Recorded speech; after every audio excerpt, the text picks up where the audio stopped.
For today's math lesson, students, we're working on rewriting fractions with common denominators. So today for their homework, they're going to have two fractions, and they're going to be looking at the denominators and making a list of both denominators' multiples. Here we have the multiples of 8. To the right, we have multiples of 3.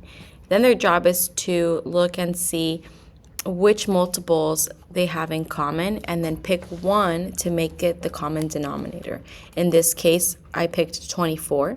I see that 24 is a multiple of 8 and a multiple of 3. Therefore, I will turn 8 into a 24 and 3 into a 24. I'm going to start with my 8. In order to turn 8 into a 24, I need to give it 3 jumps, so that'll be a times 3. And because I made a times 3 down here at the bottom with my denominator, I will also multiply my numerator by times 3, and that'll give me a 6 over 24. Now looking at my 2/3, in order to turn my 3 into a 24, I will multiply 3 by 8. And because I multiplied 3 by 8, I will also multiply 2 by 8, and that'll give me my new fraction of 16 over 24. And that's it. This is going to be the solution to the homework problem.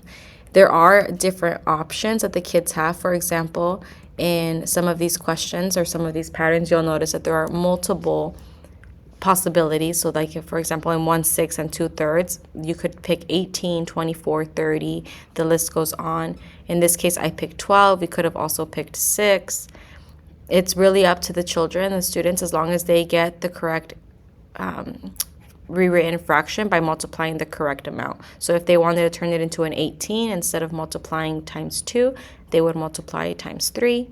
In this case, if they wanted 18, instead of doing times 4, they would do times 6, and they would get a different fraction. Hope this helps.